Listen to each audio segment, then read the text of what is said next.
Buen día, buenas tardes. Aqui quem habla es Renato Murasaki de Bireme. Vamos entonces a empezar el 10º painel del tercer encuentro de redes y hoy es el último painel.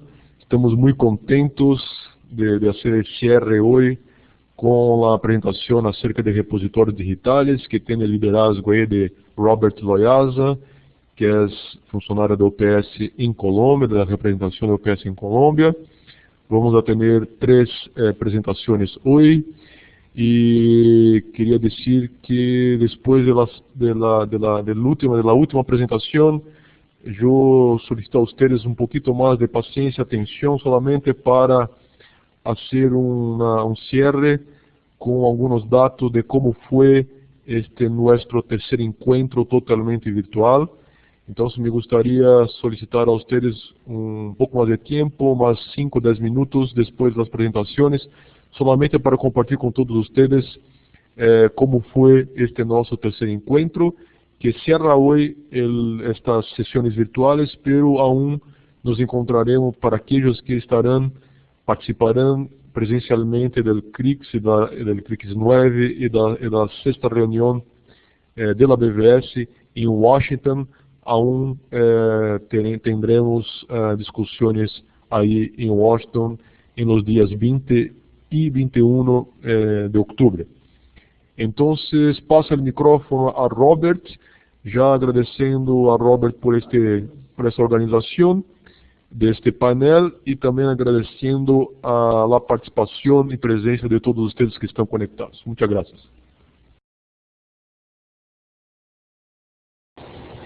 Muchas gracias, Renato. Buenos días, buenas tardes a todos. Les habla Robert Loaiza, IT Manager de Organización Panamericana de la Salud en Colombia. Estamos muy contentos por acá que nos hayan invitado a esto. Ya es la segunda participación de parte mía con respecto a este tipo de reuniones que me parecen excelentes, donde intercambiamos experiencias, información y sobre todo que en el día a día uno va aprendiendo más cositas. Entonces, muchas gracias Renato, Marcos y toda la gente de Bireme que está involucrada en esto, porque sé que esto demanda tiempo y pues bastante complicado cuadrar un resto de gente al mismo tiempo y más ya con el evento encima de la otra semana. Bueno, entremos en materia. Estamos aquí en Colombia, Carolina Suárez y yo. Emiliano de Argentina nos va a terminar, es el invitado de nosotros el día de hoy. Y pues a lo que vinimos. Me corresponde hoy el día hablar de repositorios digitales. Empezamos con los conceptos, más que todo pues hay mucha tela que cortar y hay demasiada información en el ciberespacio, donde una simple palabra, de acuerdo pues al diccionario real de la Real Academia de la Lengua Española, donde decía que era un lugar donde se guarda algo, digámoslo así, que eso trascendió tanto que los de informática lo aplicaron a su léxico y lo pasaron a que sería como designar unos depósitos de información digital. Entonces ya ahí empieza como a formarse el repositorio digital. Este concepto se va ampliando debido a que el contenido digital va desde una imagen, un documento en Word, un documento digitalizado, un libro, lo que sea, una página HTML, inclusive diferentes tipos de objetos como tales, para formar parte pues de estos repositorios. Digamos así que este concepto va mucho más allá de una digitalización de documentos, porque todo el mundo tiende a decir, no, pues entonces digitalicemos documentos y eso se llama un repositorio digital. Eso ya, la trascendencia ya va mucho más, va en videos, va en información clasificada. Bueno, eso va de acuerdo al tema que la empresa o la organización maneje y que quiera almacenar. Estos repositorios digitales en las organizaciones o en las empresas se crean con una necesidad de conservar y preservar, digámoslo así, su patrimonio intelectual más que todo. Todo el mundo está dado a guardar su información vital, tenerla centralizada como tal. Hay que esperar a ver cómo cómo se daba una solución, digámoslo así, para que se pudiera guardar esa información. El espacio de las empresas o las organizaciones cada día es más, hay más gente, o sea que hay menos espacio donde almacenar. Se crea la necesidad pues de darle una solución como tal a eso, y prácticamente se gesta digámoslo así, la digitalización de todos los objetos, a todo lo que se podría de pronto ingresar al mundo digital. Digámoslo así, que esos documentos que se generan en esas aplicaciones corporativas y todo lo que se va manejando en el tejemaneje, por decirlo de alguna forma, eso es un modismo acá de Colombia, donde esos software de ERPs y CRMs y gestores documentales tendrían que empezar a manejar con mayor eficiencia esos contenidos, y se convierte en un tema crucial para la propia supervivencia, porque cada día se va generando información que de pronto puede ser vital para el manejo de ciertas áreas de cierta organización. Entonces se empieza a gestar esa necesidad como tal. Cada empresa, cada organización genera unos proyectos que digámoslo así, se preocupan por una correcta gestión de estos repositorios, poder localizar con rapidez ese documento, esa información vital para el día a día, simplificar procesos y reducción de costos que esto lleva cuando la información está a la mano para poder tomar una decisión. Pues esto, digámoslo así, es parte se vuelve parte de la columna vertebral de cada una de las organizaciones.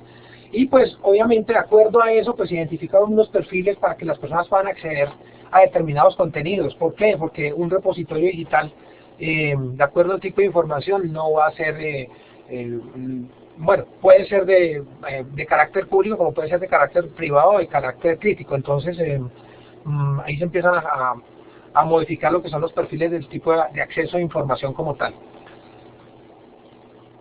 Se amplía esto también a lo que es la biblioteca y centros de documentación, que es como más que los primeros demandantes de estos repositorios de estos repositorios digitales.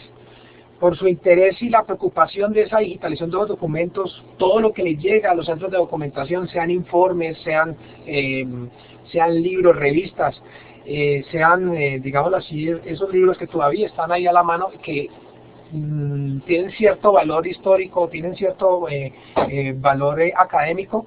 Entonces se ve la necesidad de pasarlo a un medio digital para que este no se pierda por X o Y motivo, no están exceptos de alguna catástrofe o alguna cosa. Entonces pues para que no se pierda esa fuente de información que por algún momento fue, digámoslo así, vital. Fue un libro que generó, una revista que generó cierto interés en su determinado momento, y pues la memoria histórica pues no se puede perder. Y eso va pues solamente a que se preservan esos contenidos y pues se facilita el acceso, porque siempre va a haber algún tipo de información que se pueda acceder, o que algún usuario, un usuario final pueda necesitar ese tipo de información como tal. Entonces, digámoslo así, que toda organización que necesite de pronto hacer un repositorio digital debe tener una previa planificación. Hay que planificar qué es lo que se va a ingresar en ese repositorio, qué mantenimiento se le va a dar, y sobre todo la sostenibilidad, porque no es solo meter información y no más, no, eso hay que planificar qué tipo de información es. Ya hablábamos de los perfiles de los usuarios, qué cosas iban a hacer, qué tipo de información cada uno iba a tener acceso, quién va a ingresar, quién va a recibir esa información, qué, digámoslo así, durabilidad también se le va a dar a esa información que se le va a meter ahí, porque pues, por llamarlo de alguna forma, desde el punto de vista legal, que también hay mucha información respecto a eso, que hay que tener desde el punto de vista legal esos documentos que se guardan en esos repositorios, cuánto tiempo se va a meter, y que automáticamente el sistema que uno esté utilizando pues ya lo vaya descartando para no tener, digámoslo así, basura, y no incluir cosas que no tienen nada que ver con la información que requiera nuestro usuario. Tener claramente esos contenidos digitales, como les decía, para eliminar la complejidad y el costo, porque eso también genera un costo. Ingresar todo eso a un sistema, a un repositorio digital, también genera un costo. Entender más allá de las herramientas de ERP y los gestores documentales, que es indispensable tener un sistema de gestión que sea sólido, que que tenga una política definida, que tenga unas responsabilidades y calendarios de conservación, que ya las había hablado, y unos manuales de procedimiento que sean claros para que no, digamos así, haya un norte donde se pueda tener un sistema bien afinadito y trabajando adecuadamente. ¿Qué tenemos y qué usamos aquí en la organización? Lo que tenemos nosotros sobre las PWRs, que se llamen más o menos, o que se llamen repositorios digitales, en el caso de ITS, tenemos el File Cabinet, donde, si ustedes ven, esto va de la mano con otro tema que yo traté la semana pasada, que fue lo de información en la nube. Va, digamos así, una mezcla, y esa información en la nube va de la mano con estos repositorios. En determinado momento yo puedo poner ese repositorio en la nube y poder darle información a nuestra gente adecuadamente y en el tiempo que ellos requieran. En nuestra organización, más que todo, está el File Cabinet, están los productos de Vireme, LibDBI, AH, Cielo, que inclusive cabe notar, digámoslo así, vi mucho como consultando en internet sobre repositorios digitales, salía bastante de ese producto Cielo, bastante información sobre eso, lo consideran un repositorio bastante bueno. El LibDBI, el IAH también. Y por allá tenemos también lo que se llama el sistema de informes de viaje, que algunas de las PWRs tienen, donde almacenamos la información vital de qué hacen nuestros técnicos y cuando visitan otros países o cuando visitan regiones de nuestros países.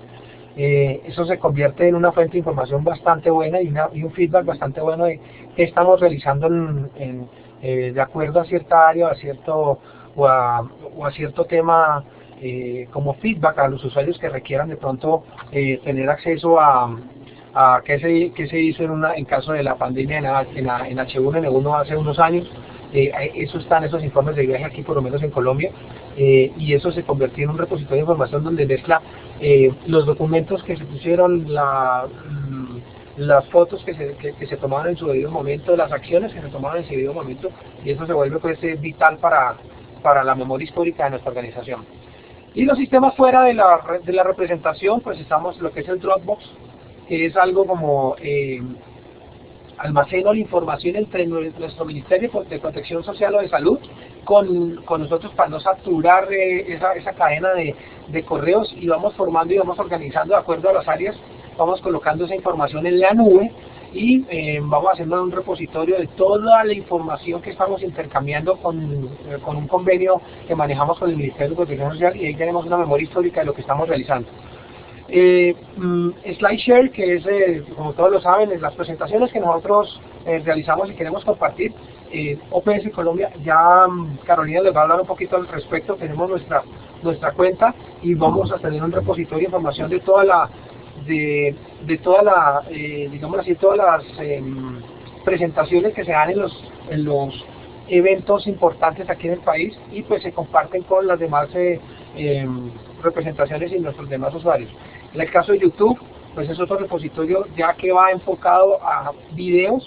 Ya empezamos a hablar de los repositorios digitales tematizados, en el sentido de que solamente son videos, solamente son imágenes, en el caso de Picasa. Y hablamos también de Space, que es como el más conocido, ¿sí?, que va con código abierto, que lo generó MIT con Hewlett Packard al tiempo, lo desarrollaron ellos, donde pues también buscan capturar documentos digitales, recuperar esa información, almacenar tipos de contenido diferentes, gestionar esos documentos, porque no solo es almacenar, sino también que se gestionan. Y por último el SkyDrive, que es como la competencia de lo que ha salido un repositorio de lo que Microsoft no se quiere quedar atrás y generar de pronto cierto, digamos así, cierto tipo de competencia, donde dicen también yo también tengo mi repositorio en la nube y ustedes pueden almacenar cualquier tipo de documento. Obviamente el tipo de gestión casi no tiene, solamente un buscador por ahí, pero entonces por algo se empieza. Y digamos así que estos beneficios de estos repositorios digitales son para las instituciones, porque pues obviamente, como les decía anteriormente, busca guardar la memoria institucional, acomodarse o agilizar procesos internos que también se tengan. Entonces, pues va a haber de gran beneficio un repositorio digital bien planeado, con sus normas y con sus procedimientos. Van a llegar a sus digamos así, a un sistema bastante robusto y que va a agilizar el día a día. Los estudiantes, pues obviamente la parte académica, donde van a poder gestionar sus calendarios, donde van a poder gestionar todo lo que es realmente el día a día del estudio. A esos docentes de esas universidades, porque he visto demasiados repositorios digitales, sobre todo en las universidades, donde guardan todo y prácticamente el docente les pone los documentos en un sitio y comentan y hacen un foro y comentan sus documentos y generan pues, por decirlo de alguna forma, sus tareas y sus informes a presentar al docente. A los investigadores, que son los que más buscan información sobre la nube o sobre ciertos sistemas que las empresas generan, sean de libre acceso o no sean de libre acceso, pero para poderse ayudar también al día a día. Ciudadano común en los actores sociales, donde también buscan información para todo. Los del sector productivo, porque ellos buscan tener sus productos actuales y acorde al mercado. Y pues los bibliotecarios, que son los que más utilizan esto, porque le ven más la necesidad de tener, pues, y de conservar su información y poder digitalizar, porque todavía falta mucho, porque hay mucha información sobre papel, poder digitalizar esto y ponerlo en algún sitio, todo lo que ellos tienen, porque vemos que cada día es más poquito el espacio, hay más gente trabajando y pues hay que, como se dice, agilizar todo. Esto fue a grosso modo lo que yo quería dar. Muchas gracias. Le doy la palabra entonces a Carolina para que nos comente, nos guíe cómo estamos haciendo aquí en OPS Colombia de repositorios. Gracias, muy buenos días. Adelante, Muy buenos días a todos. A mí me corresponde hablar un poco más de los aspectos a tener en cuenta para la creación, pues, de repositorios digitales y mostrarles algunos ejemplos muy pequeños de lo que hemos venido haciendo aquí en Colombia. Entonces voy a continuar con la página. Bueno, voy a saltarme algunas páginas que tenían que ver directamente con la parte conceptual para no entrar nuevamente a tocar algunos de los temas que ya ha tocado Robert. Entonces voy a ir a la siguiente. Lo principal a tener en cuenta para la creación, la construcción de repositorios digitales. Primero quisiera saber si me están escuchando bien o tengo también un poco de una voz ronca porque estoy saliendo de una crisis respiratoria, pero bueno. Bueno, perfecto, bueno, eso me alegra. Ok, entonces, algunas de las principales cosas que debemos tener en cuenta para la construcción de repositorios digitales es tener claro cuáles son los objetivos que queremos abarcar. Hacer un repositorio digital presupone, por supuesto, un compromiso de organización para el control de sus contenidos. A veces se tiende un poco a mezclar un poco el concepto de repositorio digital con el concepto de bases de datos bibliográficas y entonces eso genera un poco de confusión en el medio generalmente.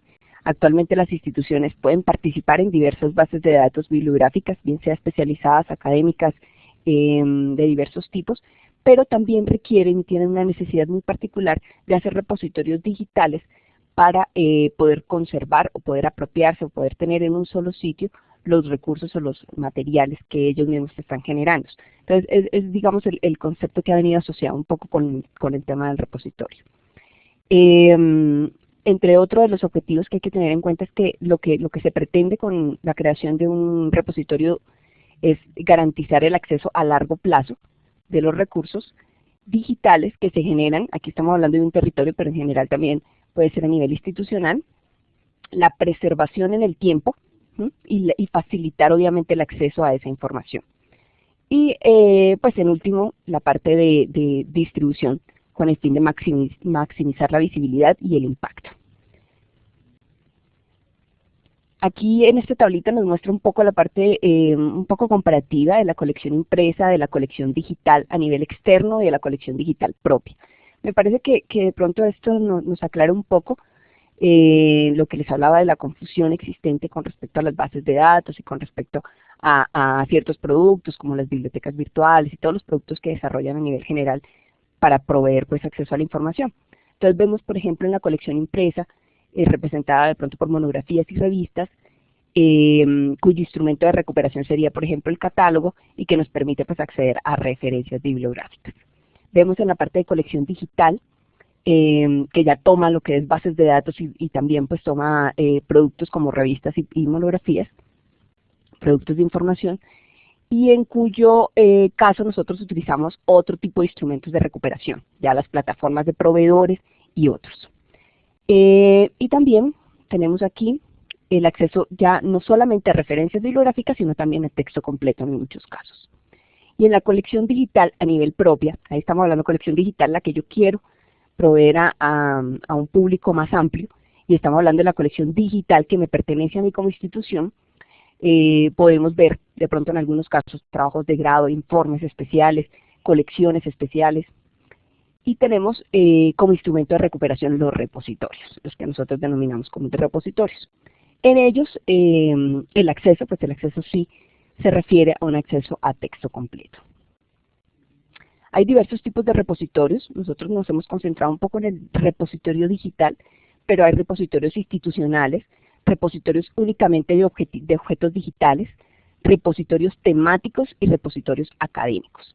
Muy seguramente nosotros nos hemos topado con cada uno de estos tipos de repositorios, especialmente con los de objetos digitales, que en cierto modo los mencionó Robert, que tienen que ver directamente con videos o con presentaciones o con audio. Entonces ya vemos que hay una alternativa muy clara de formar este tipo de repositorios solamente para poder tener acceso a este tipo de información, a los objetos digitales.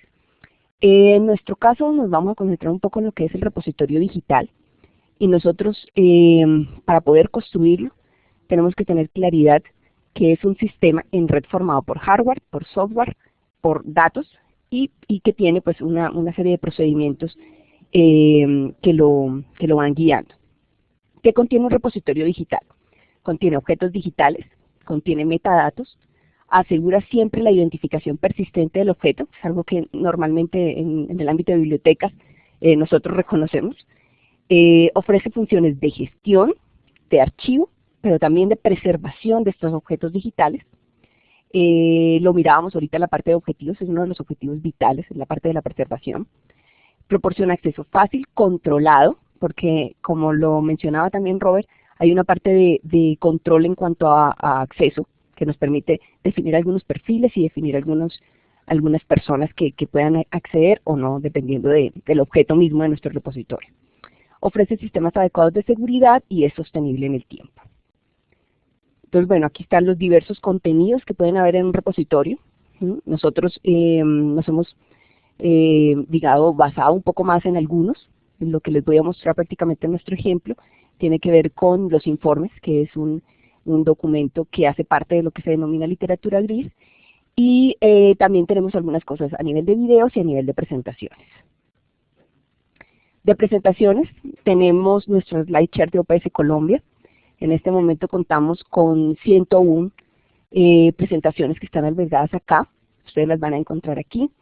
Es de acceso público. Tienen la posibilidad en algunos casos de descargar las presentaciones y en otros no, dependiendo del mismo dueño pues, del material. Pero pues sí nos permite poder brindar un acceso a la información que se hace, que se presenta en algunos eventos importantes y poder compartir con usuarios. Bueno, nosotros no tenemos muchos seguidores, tenemos 21 seguidores en SlideShare. Esperamos que con todas las personas que estén aquí ya somos 46, vamos a ser hartos. Entonces, bueno, ahí subiremos nuestro nivel de seguidores. Pero nuestros seguidores nos comentan con respecto a las presentaciones, las comparten además, retroalimentan toda esta información, y eso nos permite un manejo diferente al que estamos de pronto acostumbrados con una base de datos que es un poco más estática. Tenemos también nuestro canal de videos, que está pues en el canal de videos de Pajo como tal, y ahí también encontramos nuestros videos y encontramos una manera fácil también de obtener retroalimentación de las personas que nos ven nuestros videos, y adicionalmente nos permite también que se difundan de forma masiva, o sea, prácticamente que nuestros videos se viralicen por toda la red. Hay una clasificación importante de repositorios.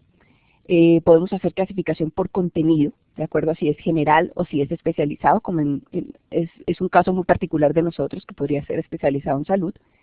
La cobertura, si es institucional, si es nacional o si es mundial. La función de nuestro repositorio, académica, corporativa, general. El tipo de usuario, interno o externo. Y la distribución e interconexión, centralizada, distribuida o híbrida.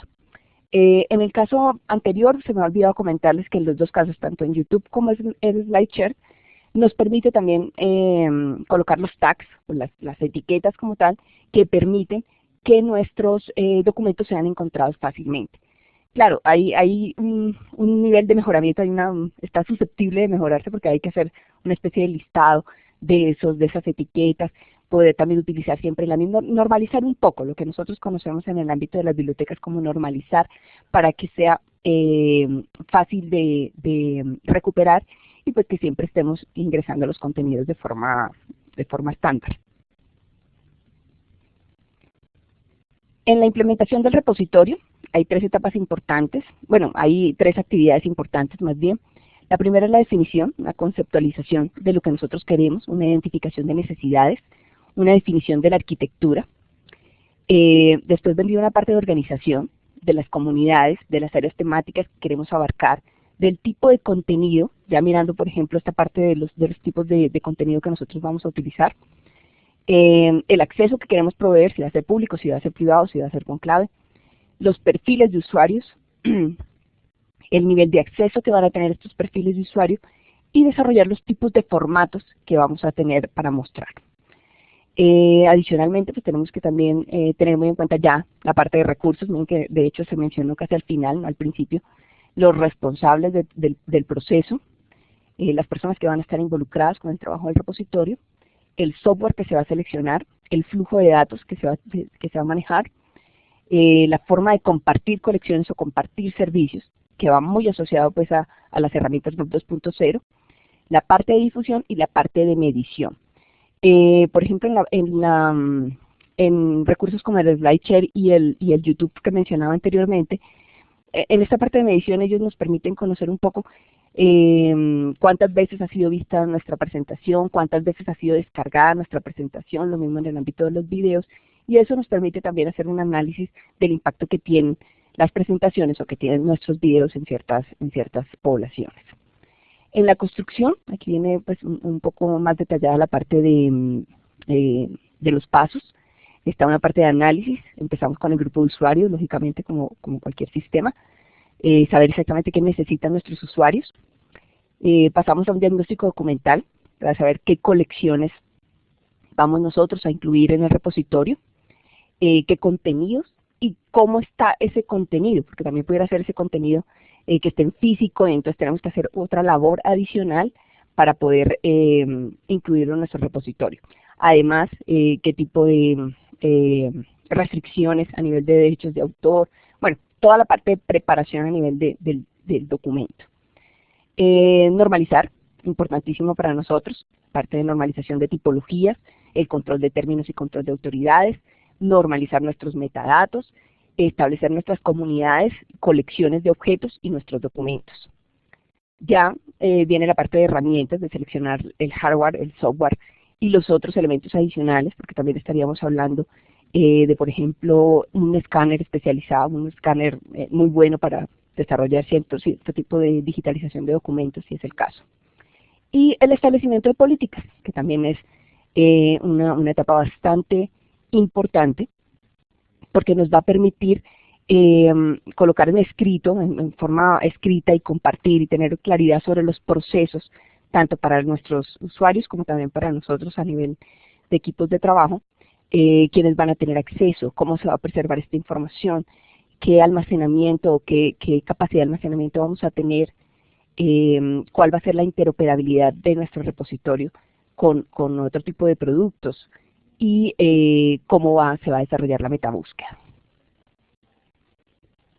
Las características que tenemos que tener en cuenta, bueno, principalmente está aquí el Open Archives Initiative Protocol. Ahora que hay varios protocolos de información, pues creo que no alcanzo a entrar en el detalle y tampoco soy experta en el ámbito, pero son protocolos que son utilizados pues para la transmisión de metadatos en Internet. Algunas de las herramientas, por ejemplo, la que mencionaba Robert, de DSpace, ya incluyen muchas de las características que están acá. O sea, son herramientas que se utilizan para hacer repositorios digitales que ya incluyen algunas cumplen con algunos de estos protocolos. Entonces, digamos, en el ámbito bibliotecario uno no entra a preocuparse por el desarrollo de las características o de los protocolos, sino que ya es prácticamente examinar cuál es la mejor herramienta que cumpla con estas características. Que se tienen en cuenta el Z3950, se tiene en cuenta la sindicación de contenidos, se tiene en cuenta, por supuesto, los mecanismos de preservación que tenga la herramienta como tal y los mecanismos para validar y controlar el acceso.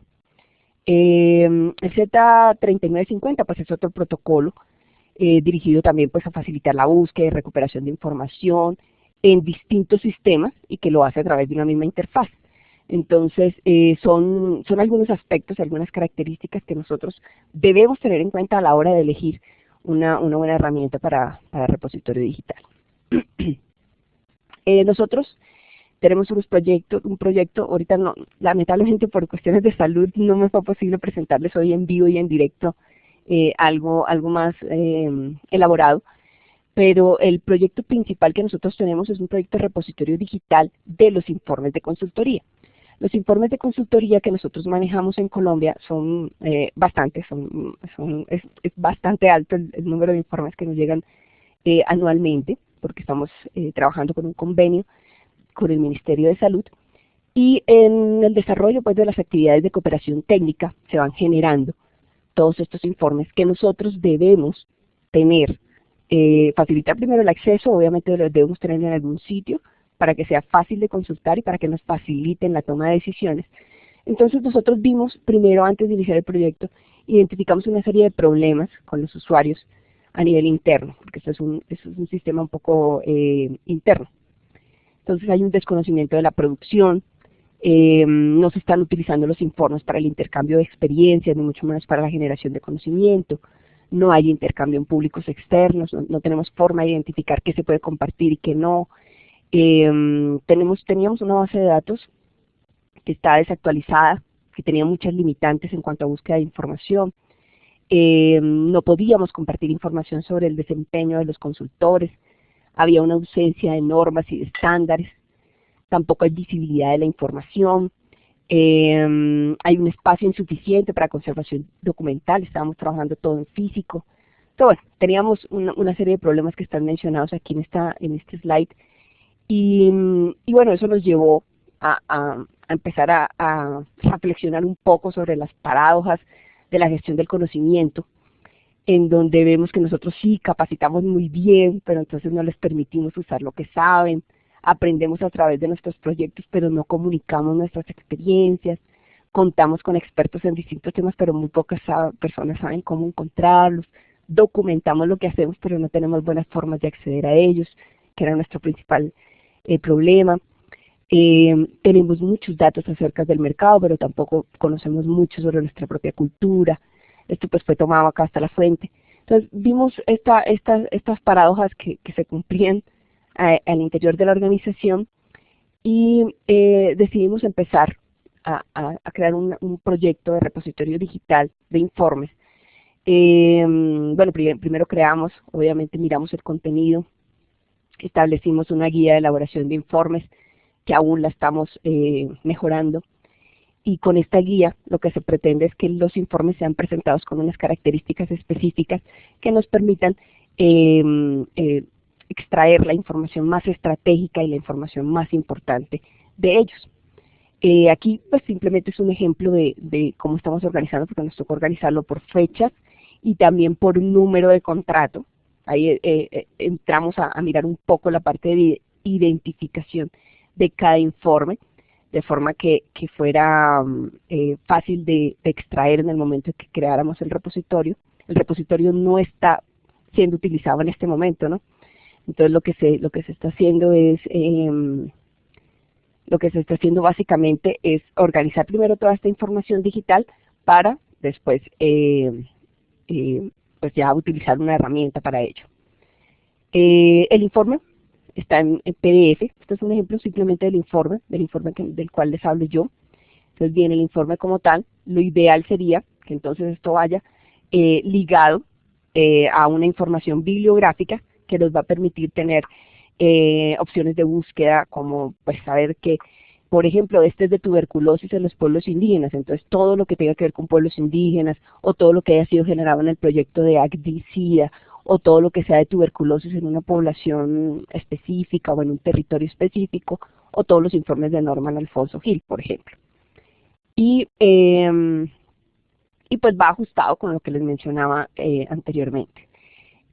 El otro proyecto en el que estamos trabajando es precisamente colaborando y apoyando al Observatorio de Salud Pública de Santander también, quien está haciendo un repositorio digital en el cual ellos pretenden mostrar toda la información que se produce a nivel de salud en Santander, especialmente pues ligado a la Secretaría Distrital de Salud y a la Secretaría de Salud de Santander. Entonces, esta es una muestrica nomás de ese trabajo. Este es un trabajo bastante interesante además, porque pues también nos ha permitido establecer con ellos una comunicación muy directa y muy constante de ver cómo podemos apoyarlos desde aquí. El reto, y bueno, con esto realmente creo que termino, el reto es ver de qué forma nosotros, a través de la Biblioteca Virtual en Salud y con colaboración de todas las personas que están acá, podemos lograr que el repositorio digital y también en miras a que la OPS también está trabajando en su propio repositorio institucional, esos repositorios institucionales, estos repositorios de los que estamos hablando, se vean reflejados a nivel de la biblioteca virtual sin hacer duplicación de esfuerzos ni duplicación de trabajo, sino que debemos encontrar la forma de hacer interoperable mecanismos o herramientas como DSpace o como las que hayan a nivel de repositorios digitales con nuestra biblioteca virtual en salud, y ver la forma de facilitar el acceso a la información también a nivel de los repositorios institucionales y digitales y a nivel de lo que nosotros normalmente estamos enviando a IBM, o a BBS más bien. Muchas gracias, que me da de nuevo la voz, pero estaba así súper mal. Gracias, muy amable. Gracias, Carolina. Emiliano, somos todos oídos.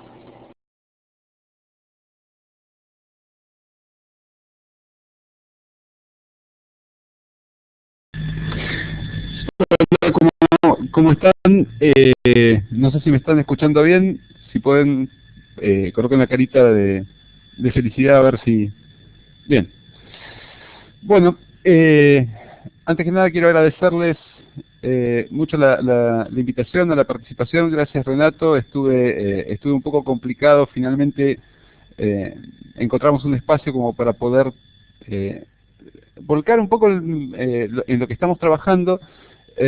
Y poder expresar un poco alguna de las, por lo menos algunas propuestas justamente para lo que terminaba de decir recién Carolina, en relación a la interoperabilidad. El tema de interoperabilidad en repositorios institucionales es un tema que puntualmente a mí me interesa muchísimo. Me parece que es justamente la promesa que cumplen las plataformas de repositorios institucionales. Vamos a ver un poquito, vamos a hacer un paneo sobre los distintos aspectos, las distintas dimensiones que tiene el concepto de interoperabilidad. Vamos a ver un poco lo que... Voy a pasar rápido por alguna de estas presentaciones, a algunos de estos slides. Sabemos que los repositorios institucionales tienen determinados atributos, principalmente está institucionalmente definido, o sea, normalmente los repositorios institucionales tienen una institución que avala el depósito de los conocimientos que allí se vuelcan. Están científica o académicamente orientados, o sea, se supone que existe un filtro determinado sobre los contenidos que avalan que esto es producción intelectual de la institución y real producción intelectual. se supone ambiciosamente que es acumulativo y perpetuo. O sea, este tema de que sea perpetuo está abarcando el tema de lo que recién también hablaba Carolina en relación a lo que sería la preservación digital. Y por otro lado, dentro de las características de los repositorios institucionales, dentro de lo que la literatura habla de los repositorios institucionales, se asume que es abierto e interoperable. Uno de los objetivos del repositorio institucional es justamente maximizar la difusión de sus contenidos y por otro lado también armonizar un tema bastante complejo que es lo relacionado con los derechos de autor, cuáles son los derechos de acceso a cada uno de estos contenidos. Vamos a ver, justo esta es una declaración de COAR. COAR es una de las, es la Confederación de Repositorios Institucionales a nivel internacional. Es una confederación que reúne, creo, algo así de 80 miembros y, bueno, la cantidad de repositorios son 80 miembros a nivel nacional, lo cual está involucrando toda una cantidad de repositorios en cada uno de los países que es sumamente grande. En una de las declaraciones justamente del 2011 dice los repositorios de acceso abierto, cuyo nombre ha ido en aumento, o sea, esto presentado como una clasificación más bien genérica, dice de alguna manera que el valor real de los repositorios recae en el potencial de interconexión para crear una red de repositorios, una red que pueda proveer un acceso unificado a los resultados de investigación y son reutilizados por las máquinas y los investigadores. De alguna manera vemos que el tema de interoperabilidad es un tema central al tema de los repositorios. Vamos a ver un poquito, esto ya por este tema pasó un poco Carolina, cuáles son los tipos de repositorios que hay. Vemos que hay repositorios institucionales temáticos, o sea que están, repositorio temático en realidad sería un repositorio que está estrictamente basado en una disciplina, como por ejemplo podemos encontrar Ocean Docs o podemos encontrar REPEC especializados en economía. Colaboran en realidad varias instituciones, tienen subdivisiones o colecciones por temas, pueden tener una división también geográfica o institucional, y pueden ser, por ejemplo, multitemáticos en el caso de archive.org, que es uno de los repositorios históricos más conocidos, que está relacionado con ciencias exactas, con física, con matemática, con ciencias de la computación. Encontramos también repositorios institucionales, que son los que están institucionalmente definidos, como por ejemplo aquellos, podríamos decir, el caso de OPS, el caso de OMS, el caso de instituciones universitarias, y abarcan las áreas de conocimiento, o sea, se supone que esto está en el dominio del conocimiento sobre el cual trabaja, son las áreas de conocimiento de la institución. Y por otro lado encontramos de tipos específicos de materiales, por ejemplo, el caso de tesis y disertaciones, el caso de NLTD, o el caso de, en realidad, de los repositorios que contribuyen con esta red. Y por otro lado, repositorios de datos básicos que sería el último tema que se incorpora, si se quiere, en agenda, el tema de alguna manera, que los datos de la investigación, o sea, los datos que son insumo de investigación, se depositen en los repositorios institucionales, al igual que la publicación que la acompaña. No sé si vamos bien, si estoy hablando demasiado rápido, cualquier cosa, comenten en el chat. Esta sería un poco la distribución de los tipos de repositorios que encontramos. Principalmente vemos que hay repositorios institucionales, una institución que de alguna manera levanta un servicio de un repositorio. Vemos que hay repositorios, vemos que la proporción de repositorios que están basados en determinadas áreas del conocimiento en realidad es bastante menor. Vemos también esto está basado en DOA, es uno de los registros, uno de los directorios de repositorios a nivel internacional. Vemos sin sorpresa en realidad que de alguna manera, si uno se pregunta actualmente qué es lo que hay en los repositorios institucionales, encontramos que lo que hay es artículos para publicaciones periódicas. Y esto contextualiza un poco también en cómo nacieron y en cómo van creciendo los repositorios institucionales. Yo creo que nosotros no podemos separar ni podemos dejar de nombrar de alguna manera que los repositorios institucionales crecen en el marco de la corriente del acceso abierto. O sea, uno de los propósitos con los cuales un repositorio institucional de alguna manera nace es con el hecho de poder recapturar el conocimiento que la misma institución generó y que potencialmente, esto mucho en el caso de las universidades, ¿no? Que por ahí un investigador publica en el journal comercial y de alguna manera se intenta recapturar ese conocimiento que de alguna manera se tiene, en este momento está en un sistema comercial y se tiene que de alguna manera publicar bajo la corriente de acceso abierto. Esa es una de las principales finalidades de los repositorios. O sea, los repositorios institucionales, puntualmente en el caso de las instituciones de investigación, no están separadas de la corriente de acceso abierto. Por otro lado encontramos, bueno, tesis y disertaciones, o sea, de alguna manera lo que Carolina hablaba de la literatura gris, o sea, que en realidad este tipo de material, esta tipología documental de alguna manera presenta un conocimiento, una producción intelectual fuerte dentro de lo que es la institución y que por ahí no tiene una derivación inmediata sobre un journal y que por ahí, como algunos de los casos que están sucediendo en Argentina, tenemos tesis en el caso de la Universidad Nacional de Cuyo que están producidas por determinadas disciplinas que en realidad son tesis completamente multimediales. Entonces, también va cambiando lo que sería la publicación científica como tal. O sea, encontramos otro tipo de publicación, una ciencia que se genera, que el conocimiento se va generando de otra forma. Bueno, esta sería más o menos una distribución de lo que podemos llegar a encontrar en los repositorios institucionales actualmente. Estas son algunas de las pantallas de presentación de algunos de los repositorios que nombré recién. Aquí vemos repositorios temáticos, como sería el caso de lo relacionado con Useday, el caso de las redes internacionales. En este caso sería un agregador de contenidos de repositorios institucionales especializados en materia agraria. Ocean Docs, en el cual contribuyen varias instituciones como para poder generar contenidos relacionados con conocimientos marítimos, del agua, acuíferos, pesqueros, etcétera, Archive. Y Dryad, que es uno de los repositorios de una iniciativa creo que es la Universidad de Cornell, en relación a, bueno, determinados journals que por ahí están metidos en el sistema comercial y que por ahí, su publicación en cuanto a acceso abierto todavía no está totalmente definida. Potencialmente lo que son otros subproductos de la investigación científica, como es el caso de los datos básicos de investigación, sí que estén accesibles como, bajo la modalidad de acceso abierto, como una de las vías, vía verde, vía dorada, que estén accesibles y que se puedan llegar a acceder. Otro de los casos, aquí ya estamos hablando de repositorios institucionales, estamos viendo el repositorio de UPS, las dos versiones, los dos IRIS que encontramos en este momento, el IRIS de WHO y el IRIS de PAHO. Acá vemos otras instituciones, como por ejemplo la Universidad Nacional del Litoral, en el caso argentino, el repositorio del Ministerio de Educación de la Nación. Vamos a encontrar varios. En cuanto a lo que es específico de la interoperabilidad, la podemos definir como, bueno, la capacidad que tienen los sistemas de intercambiar y compartir datos o componentes informáticos sin la intervención directa de un tercer sistema, de modo que la información o los datos compartidos puedan ser utilizados sin requerir una comunicación previa. Es decir, que se puedan llegar a entender en una comunicación directa.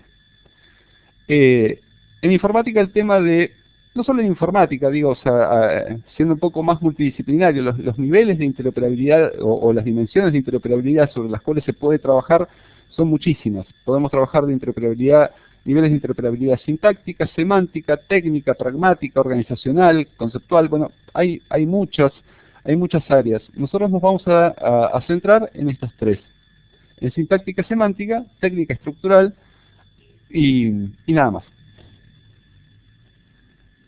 Las áreas principales, las áreas sobre las cuales, de alguna manera, las áreas temáticas, sobre las cuales se abarcan los repositorios institucionales en cuanto a interoperabilidad, podemos decir que de alguna forma cumplen la promesa de, si se quiere, de las plataformas de repositorios, en relación a decir, bueno, ¿por qué usar una plataforma de repositorios institucionales como tal? Porque está garantizando justamente de alguna manera todo un bagaje de conocimientos o un bagaje de funcionalidades que le permiten interactuar con otros sistemas. ¿En qué áreas? En el área de potencialmente levantar todos los metadatos, potencialmente levantar toda esta información que se asocia a los objetos digitales y poder generar un portal único, que después lo vamos a ver cómo se define. Vemos también que de alguna manera los objetos digitales han cambiado, o sea, vemos que la producción del conocimiento, si se quiere, ya no se restringe a un artículo como tal. Por ahí es un artículo compuesto con datos asociados a esa investigación, por ahí complementado con la exposición en un video, por ahí complementado con otro tipo de información, con lo cual los objetos digitales como tal se empiezan a complejizar. Ya no podemos hablar de un objeto digital simple. Este tema de poder levantar los objetos digitales y poderlos de alguna forma cosechar y encontrar las relaciones que existen entre ellos, también es parte de los protocolos de interoperabilidad que una plataforma de repositorios institucional debe contemplar. Carolina también habló de los identificadores persistentes. Los identificadores persistentes son un tema crucial, de alguna manera, en cuanto a lo que es el poder encontrar. Lo podemos relacionar con esta definición de los repositorios que deben ser perpetuos. O sea, estamos hablando para la web y estamos diciendo que una identificación, una URL, tiene que permanecer para siempre, tiene que poder ser hallable siempre. Entonces, de alguna forma, el tema de identificadores persistentes, o la interoperabilidad, o cómo puede llegar a trabajar un repositorio institucional garantizando un identificador persistente, es una temática crucial. Por otro lado, existen iniciativas también de la identificación unificada de autores. Este viejo tema también de las bibliotecas en relación al control de autoridades. El hecho de poder decir, bueno, yo tengo por ahí X cantidad de publicaciones metidas en diferentes repositorios, cosa que también es un escenario de uso, un caso de uso que se produce. Potencialmente un autor contribuye con el repositorio institucional de su institución puntual, de su universidad, y potencialmente le interesa también que ese material esté disponible, por dar el caso, en un repositorio temático que tiene mucha exposición. Cosa que tampoco está mal, en el sentido de decir, bueno, el objetivo del repositorio es maximizar la difusión de este conocimiento. Si está repetido y si alguien lo encuentra en más de una oportunidad, bueno, mejor, realmente se maximizó el acceso a ese conocimiento. Entonces, potencialmente existen iniciativas como para poder identificar unívocamente este autor y poder acceder a su producción, si se quiere, científico o académica, a través de un portal centralizado. Hay una de las funcionalidades que están relacionadas con lo que serían los repositorios institucionales, que es el autoarchivo. El autoarchivo es la posibilidad de que el productor de conocimientos en sí mismo brinde esa información en forma directa a lo que es el repositorio. Para esto existen protocolos específicos, y por otro lado, también como esto está contextualizado en lo que son las estadísticas, en lo que es la corriente de acceso abierto, quienes están relacionados con la corriente de acceso abierto, y la eterna lucha contra el sistema comercial, si se quiere, de publicación, el tema de poder compartir las estadísticas, cuánto se usa el material que está volcado alrededor de un repositorio institucional, eso en realidad contribuye a dar indicadores acerca de cómo es que la corriente de acceso abierto avanza en determinadas regiones, en determinadas temáticas, en determinados tipos de material, etc. Con lo cual, los protocolos de estadísticas también son una de las promesas que, si se quiere, los repositorios, las plataformas de repositorios institucionales deben cumplimentar. En relación a la interoperabilidad técnica, existe uno de los protocolos que implementan las plataformas de repositorios institucionales más comunes, que es el caso de SWORD, por ejemplo, la posibilidad de poder contribuir en forma automatizada con lo que es un repositorio. Uno de los casos que, lo paso rápido a la definición, después digo, pues no quiero ser tan exhaustivo. Podríamos llegar a tener el caso, por ejemplo, que una máquina de medición, de medición puntual automatizada esté generando determinados datos sobre un análisis de una muestra y eso automáticamente lo esté contribuyendo sobre un dataset de un repositorio institucional. Podríamos llegar a tener el caso que un repositorio institucional desea levantar el objeto digital compuesto como tal, lo desea enviar hacia otro repositorio. Podemos tener el caso que el repositorio institucional, como hace poquito decía Carolina, estas dificultades de espacio, estas dificultades que el espacio es tan caro y que de alguna forma los repositorios institucionales, una vez que empiezan a crecer, crecen y crecen exponencialmente. Cuando se levanta el servicio, la gente desea aportar al repositorio y en función de esto, normalmente desea aportar al repositorio en el sentido de que si las políticas y la gestión del repositorio está bien establecida, se está brindando un servicio que es el cual tiene demanda per se. Con lo cual empieza a crecer naturalmente también la exigencia en cuanto a lo que son la infraestructura tecnológica que está sustentando este repositorio como tal. Con lo cual podríamos decir, bueno, ¿cuáles son los protocolos que por ahí permiten interactuar esto con algún otro tipo de plataforma cloud? Por ejemplo, con Amazon, con algún tipo de storage que pueda llegar a sustentar toda esta demanda, ¿no? Y por otro lado, también encontramos, por lo menos en el caso de las instituciones educativas, encontramos que existen otras componentes, otras piezas de software que por ahí potencialmente desean interactuar con el repositorio y es natural que interactúen. O sea, si yo tengo generado una plataforma virtual de educación a distancia, es natural que los contenidos que yo estoy volcando sobre esa plataforma estén sustentados y estén provistos por el repositorio institucional. Acá vemos uno de los casos de uso del protocolo SWORD. En este caso estoy contribuyendo a un documento que estoy levantando en Facebook, potencialmente puedo llegar a tener una interfaz que contribuya directamente con este repositorio. O podría llegar a tener desde Word, en este caso vamos a ir a LibreOffice, estoy generando, lamentablemente el único plugin que existe para Word en este momento es para MS Office. Podría llegar a tener la posibilidad de estar generando, a la vez que estoy generando el documento, una vez que tengo una versión preliminar o una versión definitiva de lo que es este documento como tal, por ahí potencialmente, junto con guardarlo en mi escritorio, potencialmente hacer una contribución con el repositorio. Este es uno de los protocolos que considero yo por lo menos más potentes en relación a lo que sería los repositorios institucionales, la posibilidad de interactuar y poder hacer depósito a un objeto digital entre sistemas, business to business. Bien. Esperen que me fui para adelante, ahí vuelve.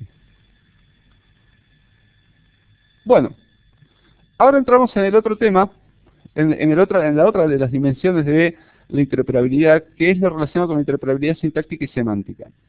Todos sabemos de alguna manera, porque de alguna manera somos todos parte de BBS, venimos utilizando metadatos, venimos utilizando un esquema si se quiere, de un formato, una convención, lo que sea, venimos utilizando metadatos que en definitiva son un conjunto de atributos, de acuerdo a esta definición, un conjunto de atributos de catalogación de los documentos que permiten, o sea, de alguna manera son un conjunto de datos que me permiten acceder a información de lo que es el objeto digital descripto sin tenerlo que abrir. De alguna manera, hay pilas de definiciones de metadatos.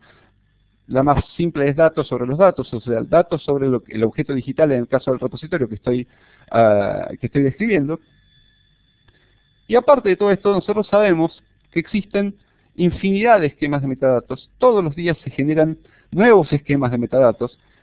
Y de alguna manera los repositorios institucionales tampoco están, si se quiere, al margen de todo esto. Si bien existe una convención, si vamos, implícita en relación a que todas las plataformas de repositorios institucionales que uno puede llegar a instalar contemplan un esquema que es Dublin Core extendido, ¿no? Un Qualified Dublin Core. Vemos que en realidad en este mapa de lo que son los metadatos a nivel, si se quiere, a nivel global, esto es una descripción súper incompleta de lo que son los esquemas de metadatos. Si uno fuera a graficar los esquemas de metadatos que existen a nivel internacional, sería prácticamente imposible, no entraría en toda esta presentación, digamos. Pero básicamente lo que encontramos acá lo que traté de incluir son algunos de los esquemas de metadatos por lo menos más comunes, y que podríamos decir, bueno, por ahí las plataformas de repositorios, in the box, o sea, cuando yo lo instalo, ¿qué es lo que trae?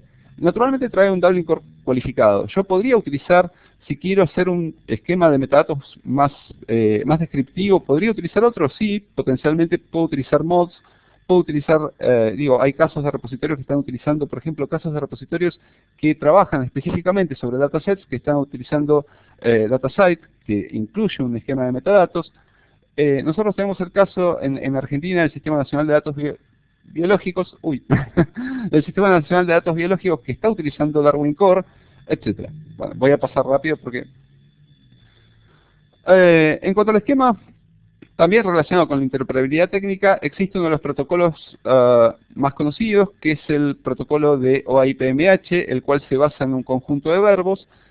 Los repositorios institucionales exponen sus metadatos y permiten cosecharlos, permiten obtener la información que está volcada, descriptiva en relación a los objetos digitales, en forma centralizada. O sea, yo puedo conseguir de un conjunto de repositorios todos los metadatos o un conjunto de metadatos, dependiendo de cómo haga la cosecha, de los objetos digitales que contiene.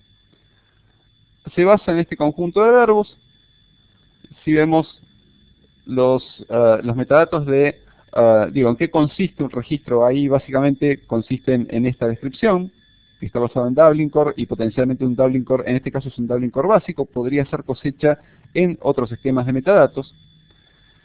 Y yendo al tema que Carolina nombraba en relación a la normalización, quizás sí es importante hablar de las directrices, que las directrices, si bien no son un protocolo de interoperabilidad, sí en realidad especifican cómo son, o un conjunto de mejores prácticas en relación a cómo se cubren las interpretaciones que se dan a los estándares, cómo se cargan los metadatos, cómo debería funcionar este protocolo de cosecha, y básicamente lo que abarca estas directrices son capas de interoperabilidad, o sea, abarca la capa semántica, bueno, la capa sintáctica y levemente la capa semántica.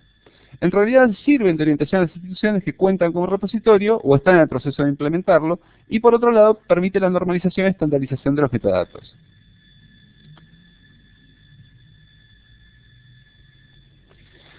Vemos que directrices internacionales en este momento, yo he volcado acá dos, Driver 2.0, abarcan desde la demarcación de cuáles son los metadatos obligatorios, hasta cuál es el uso apropiado, cuáles son si bien acá, no está equivocado, acá estoy leyendo en el chat, en realidad las directrices no especifican cuáles son los tesauros o cuáles son los lenguajes controlados que podrían llegar a aplicar sobre determinados metadatos, porque eso está liberado a cada repositorio. Lógicamente cada repositorio temático deseará trabajar con su lenguaje controlado, con su ontología, con el elemento terminológico que sea apropiado.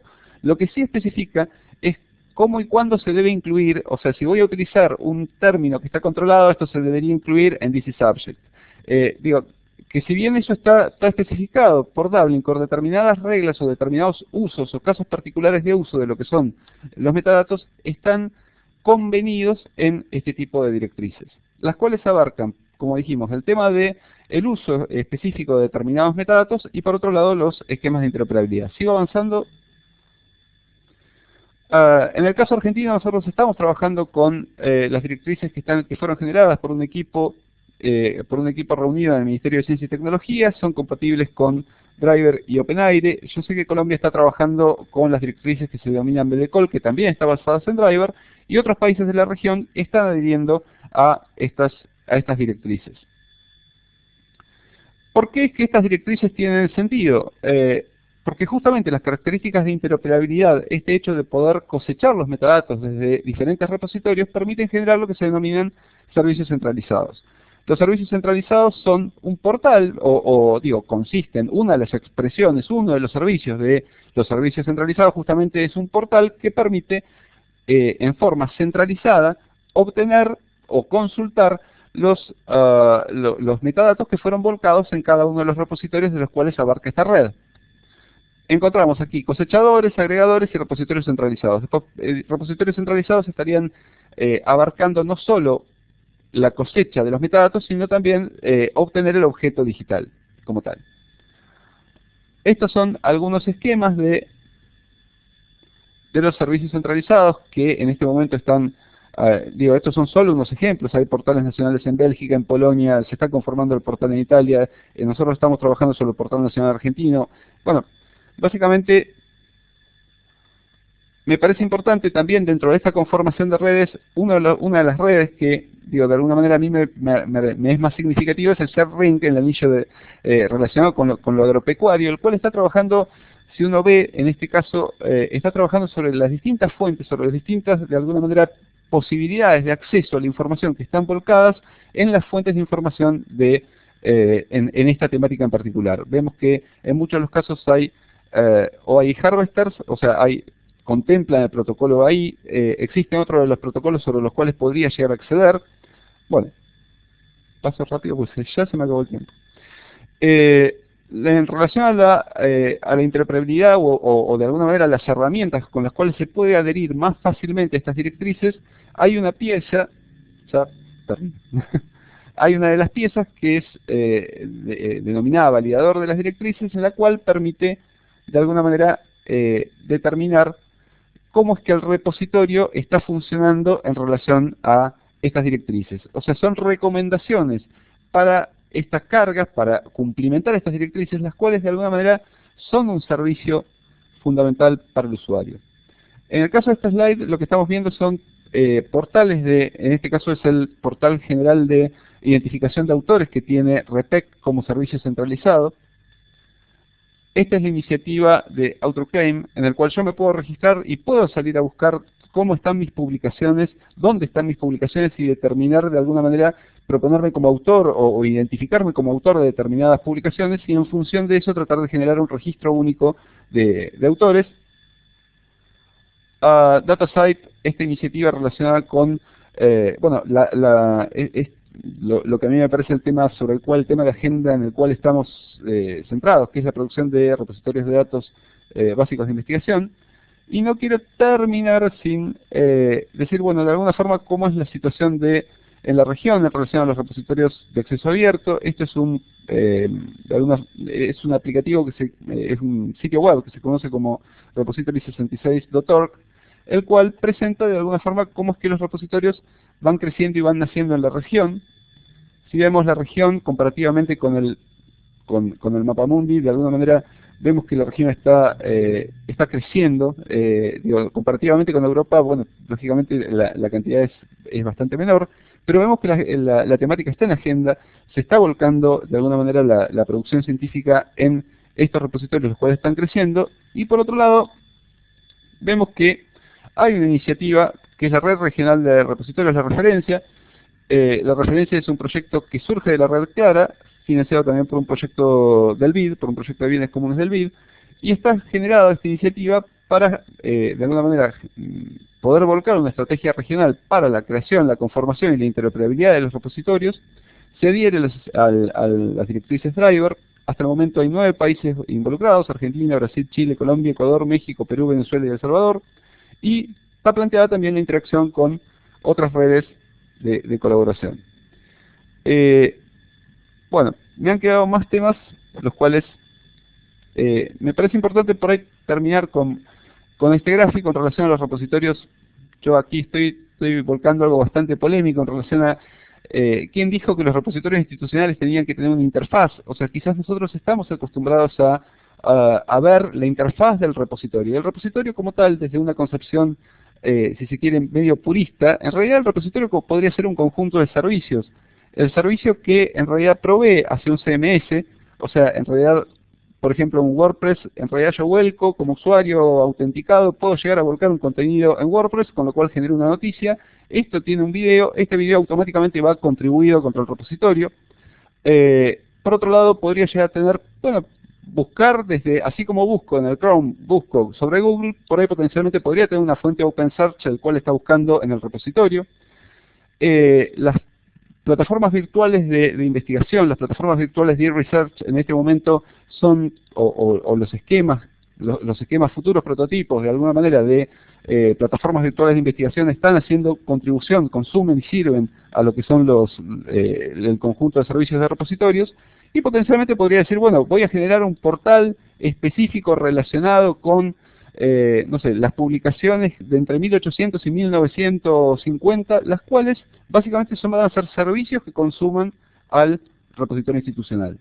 Esta arquitectura, la arquitectura originalmente así pensada, es para mí, la plataforma de repositorios institucionales más avanzada que hay, que es Fedora Commons. Fedora, actualmente todo el servicio de por ejemplo, la Universidad Nacional de Educación a Distancia en España está basado en Fedora, el cual tiene, lógicamente, Fedora involucra una necesidad de desarrollo realmente amplia. La plataforma más conocida, la plataforma que todos estamos usando de alguna forma, es DSpace, la cual tiende, si uno ve, en realidad DSpace y Fedora, ambas plataformas están convergiendo hacia lo que se llama Fedora DuraSpace. DuraSpace creo que es.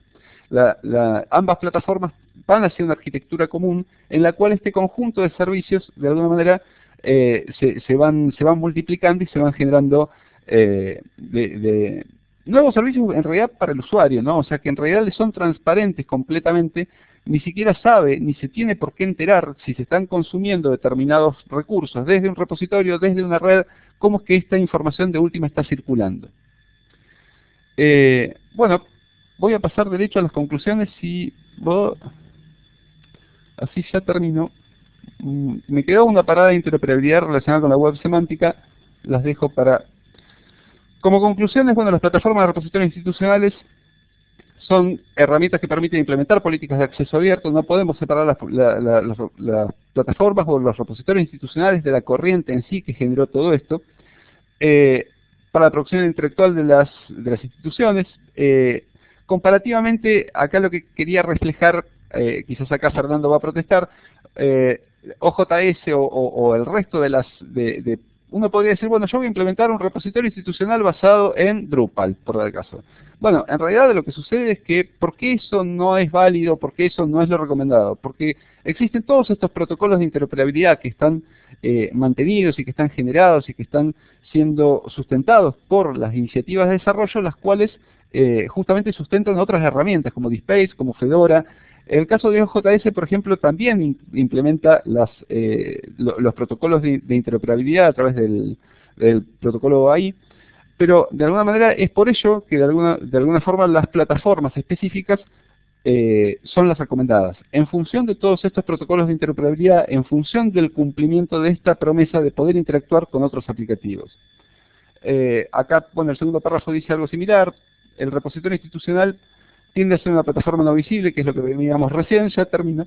Y en el ámbito científico, las plataformas de research serán productoras consumidoras.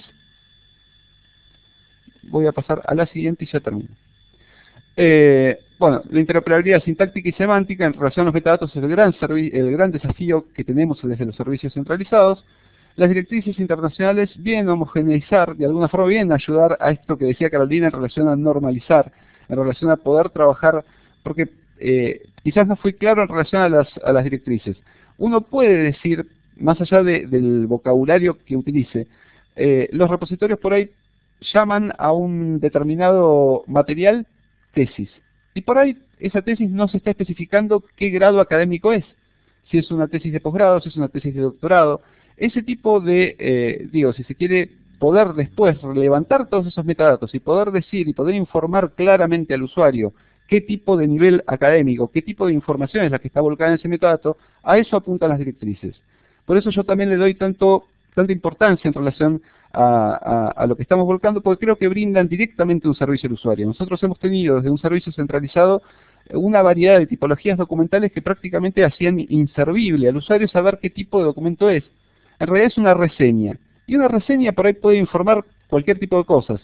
Entonces, me parece que desempeña un rol sumamente importante el tema de las directrices en relación a la interoperabilidad. El universo de la web semántica también abre la posibilidad de interconexión de los repositorios institucionales con, no hemos tenido tiempo de ver en relación a lo que es Linked Open Data.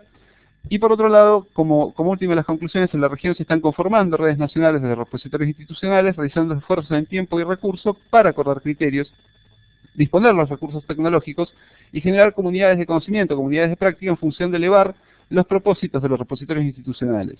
O sea, el servicio centralizado en realidad coincide completamente con los propósitos en sí del repositorio institucional.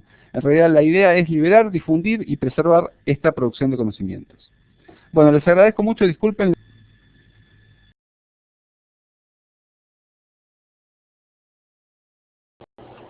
Gracias, Emiliano.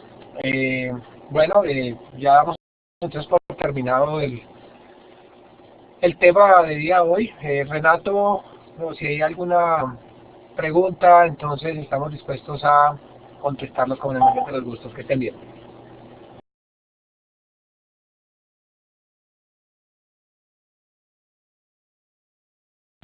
Robert, seguimos com a sessão hora de perguntas, não? Eu creio que Fernando Ardito ha levantado a mano. Y muchas gracias a Robert y Carolina Emiliano por las excelentes presentaciones, ¿no? Fernando, tome el micrófono, por favor. Hola con todos, buenos días. El tema de Emiliano es muy importante. Emiliano está ya trabajando en el proyecto de la referencia que se debe lanzar el día 30 de noviembre en Buenos Aires, con la presencia de los ministros de Ciencia y Tecnología de miembros del proyecto. Acá en el Perú estamos trabajando con las universidades en dos cosas. Primero, que todas las revistas nuevas y antiguas pasen al portal de OJS, así que no me estoy quejando, Emiliano, porque yo estoy trabajando esto con la Asamblea Nacional de Rectores. El segundo paso es paralelamente crear el repositorio digital de las universidades, porque acá en el Perú el día lunes se va a discutir la ley de creación de repositorios digitales de documentación científica. Como tú sabes, tocaste el tema, en la referencia se van a recolectar tesis de maestría y doctorado, así que es importante esto de la calificación para ver qué sube. Pero acá viene un detalle.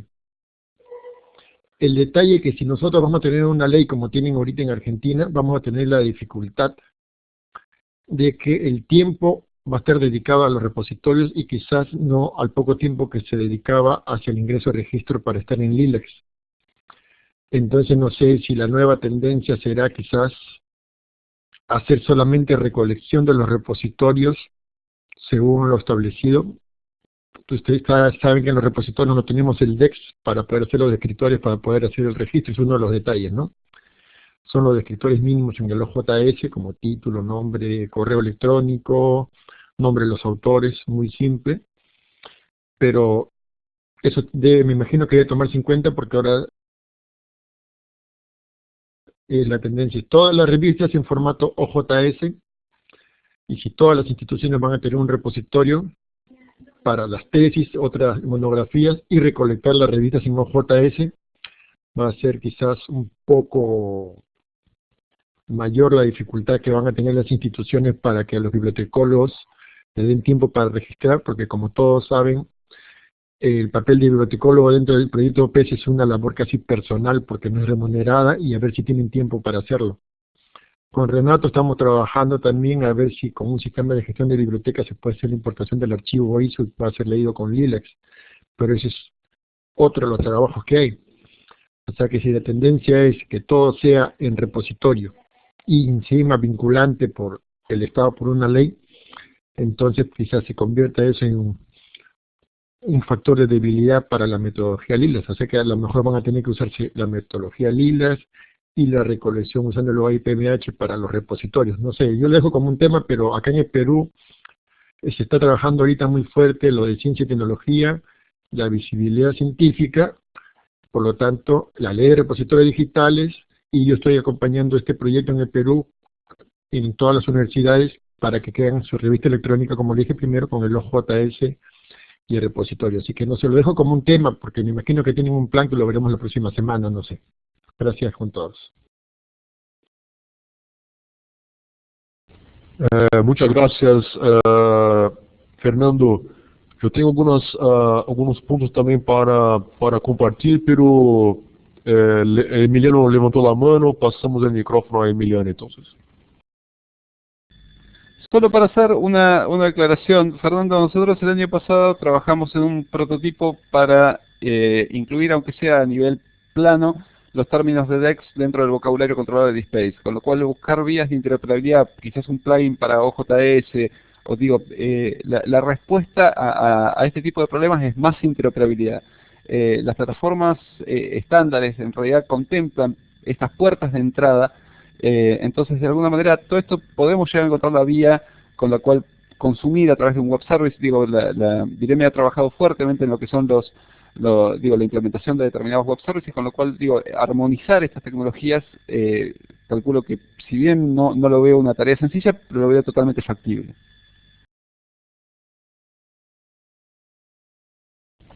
Perfeito.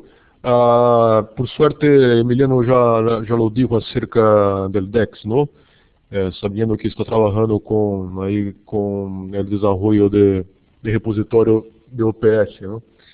E também me gostaria de completar algo que estava dizendo Fernando, porque exatamente este tema de repositórios digitais, que embarca todos os repositórios institucionais, temáticos, etc., e nesta terceira reunião da RDDs, é algo que foi motivado exatamente por las políticas que estão aí sendo de hecho desenvolvidas em nossos países, e como isso, por supuesto, impacta, influencia todo o flujo de informação, de dados que temos, por exemplo, com a rede de LILACS e a BVS, não?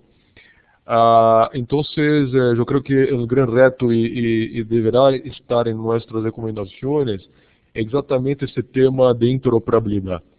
E, por supuesto, tuvimos a panela de interoperabilidade que Emiliano estava antes puesto aí, e por suerte logramos a tê-lo especificamente esse painel de repositórios.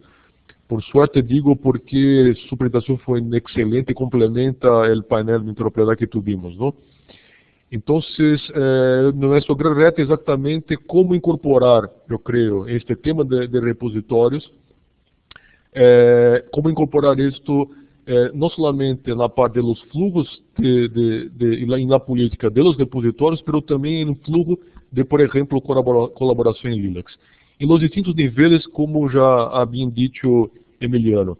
Em termos de nível de interoperabilidade na parte tecnológica, eu creio que estamos avançando, por exemplo, com a incorporação do protocolo IP-AMIAT como coleta de los dados.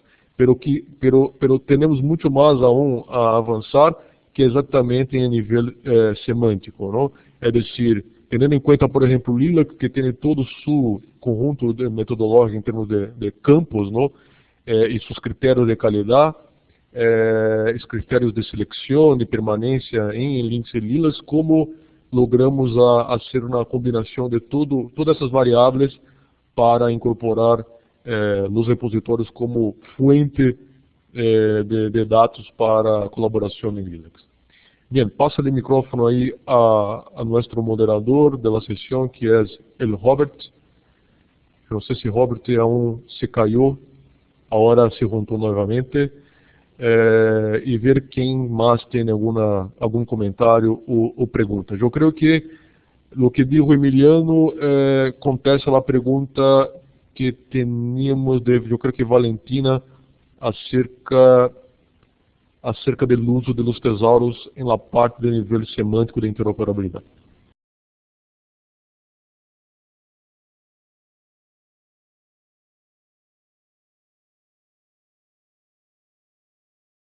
Muito bem, alguém mais tem alguma pergunta? Se não, me gostaria passar para as diapositivas acerca da conclusão desse terceiro encontro de redes.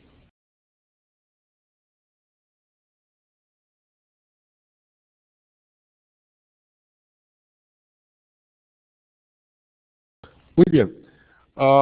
Se alguém tem algum outro comentário, se surge algum outro comentário, pode ser depois aí desta minha apresentação. Eu necessito ser muito rápido, que já avançamos muito em la hora. Solamente para dizer que hoje, então, concluímos o conjunto de 10 paneles da terceira reunião de redes. Essa terceira reunião de redes também representa também, em el âmbito da sexta reunião da Biblioteca Virtual em Salud, o grupo de trabalho 3 de tecnologias. Então, logramos ter essa convergência da terceira reunião de redes com este grupo de trabalho 3 da Biblioteca Virtual em Salud. Haciendo recuerdo solamente que esta ideia de redes surgiu em 2005 e tivemos então uma reunião, a primeira reunião em 2007, a segunda em 2008 e agora estamos muito contentos de concluirmos o terceiro encontro em 2012. E como eu disse antes, concluímos hoje os encontros virtuais, pero para aqueles que terão a oportunidade de estar em Washington nos dias 20 e 21, desejo muito vê-los aí, porque vamos a ter outras discussões personalmente também. Haciendo retrospecto de tudo que hemos passado em estes 10 paneles, eu creio que, mirando nossos objetivos, salimos também muito contentes porque essas atividades, de hecho, nos põem exatamente nos objetivos que definimos no início, não? Ter esses 10 paneles, ter a presença de vocês através do Illuminate, tendo essas discussões, eu creio que de hecho estamos fortalecendo nossa rede de desenvolvedores e de colaboradores, de gente que trabalha, dos técnicos que estão involucrados em desenvolvimento e mantenimento das bibliotecas virtuais de saúde em nossa região, juntamente com outras redes, como é o caso do Campus Virtual de Saúde Pública, os equipos de Cielo, Linux e etc. Todas as discussões que tivemos nos retroalimentam exatamente em pensamento de como promocionar a atualização e inovação de los serviços que desenvolvemos e disponibilizamos em la BVS, tanto no nível regional, por parte de BIREMI, pero também em todos os países que aí desenvolvem e mantêm bibliotecas virtuais nacionais. E, por supuesto, essas discussões também nos permite fazer um plano de ação, que eu creio que será será muito bueno fazer essas discussões, empezar essas discussões em Washington, pero já aí pongo um compromisso a todos vocês que estão acompanhando esses painéis durante esses 2 meses, que nossa ideia é discutir um plano de ação basando-se em essas recomendações, depois do CRICS, de uma maneira virtual, para de hecho termos um trabalho colaborativo. E, por supuesto, então, eu creio que isso contesta às recomendações que foram feitas em 2011 através de los grupos de la rede de la BVS em nossa região.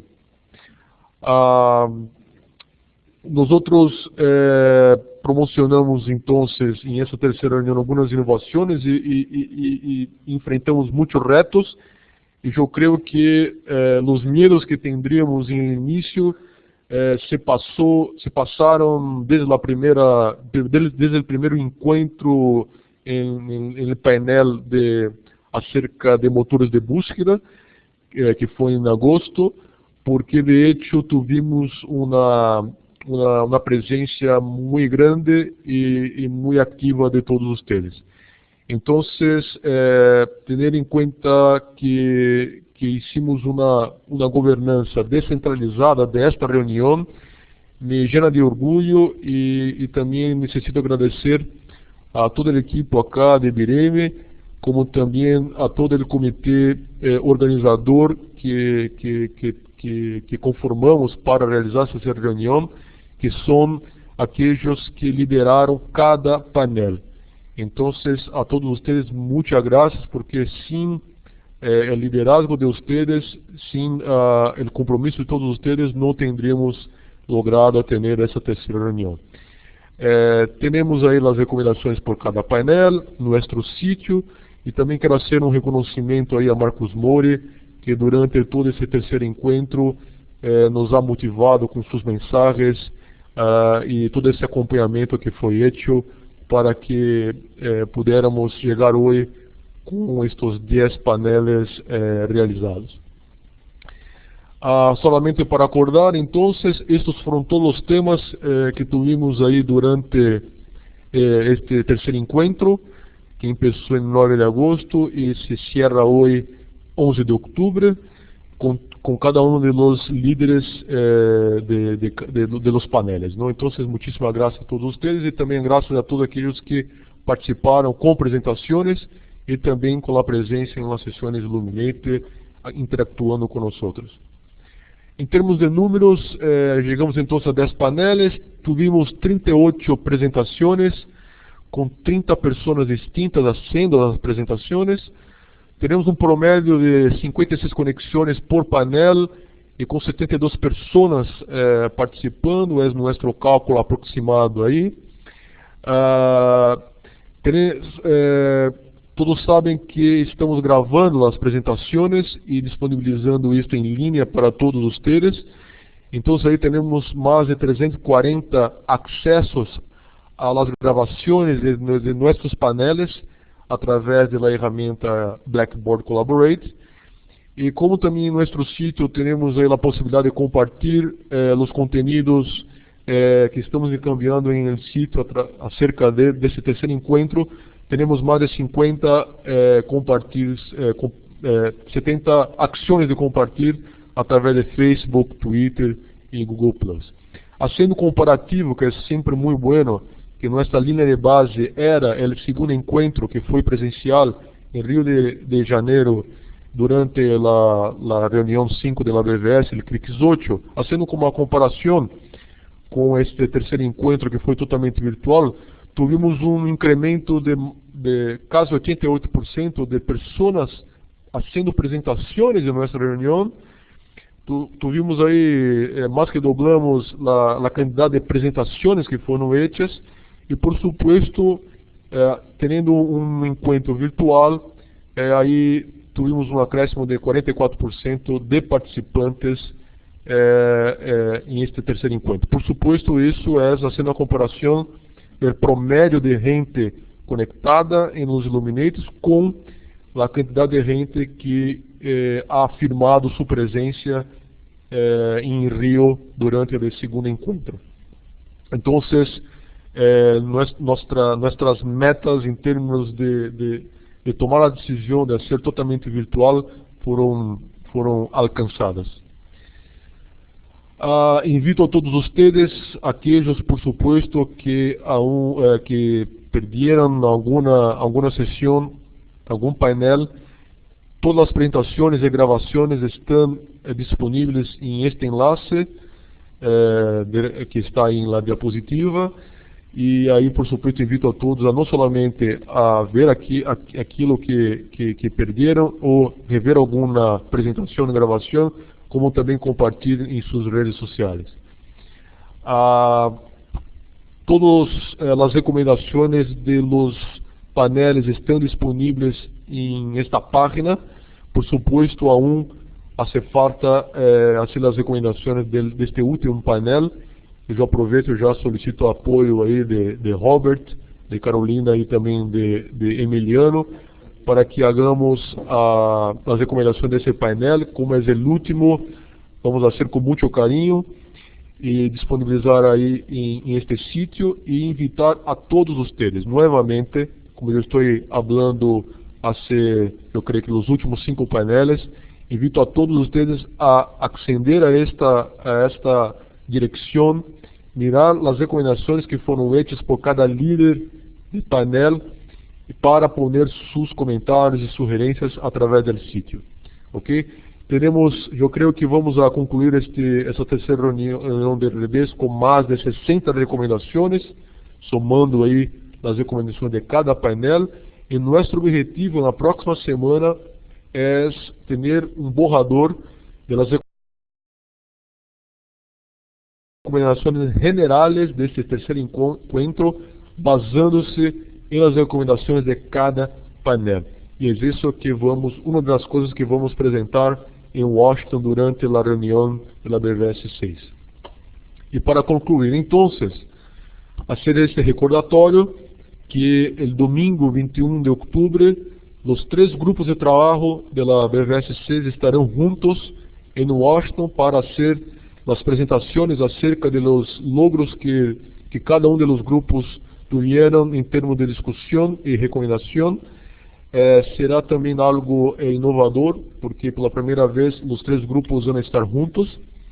Y la idea es que cada grupo presente los resultados e se abra uma discussão aí com as pessoas que estarão presentes, pero também fazendo recordatório, aqueles que não terão a oportunidade de estar em Washington, esta sessão, como também a sessão de sábado, será transmitida através do Illuminate. Então, se quedam aí todos também invitados para participar de maneira virtual através da sessão Blackboard Illuminate.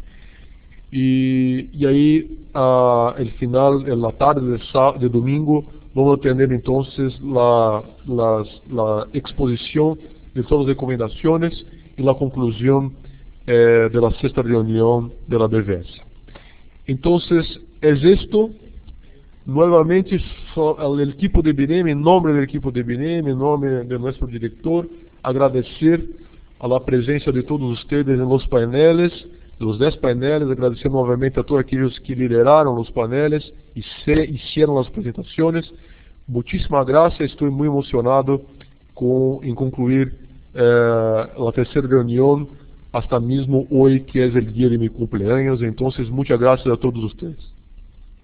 Passo a palavra a nosso, eu não sei se aún está conectado Robert, que está se cayó a conexão. Eu creio que não está mais, pero também em nome de Robert agradeço a todos vocês. Entonces, muchísimas gracias. Mantenemos el contacto virtual y también nos vemos en Washington. Gracias. Gracias a todos por su tiempo y su cooperación. Nos vemos en Washington. Muchas gracias. Feliz día.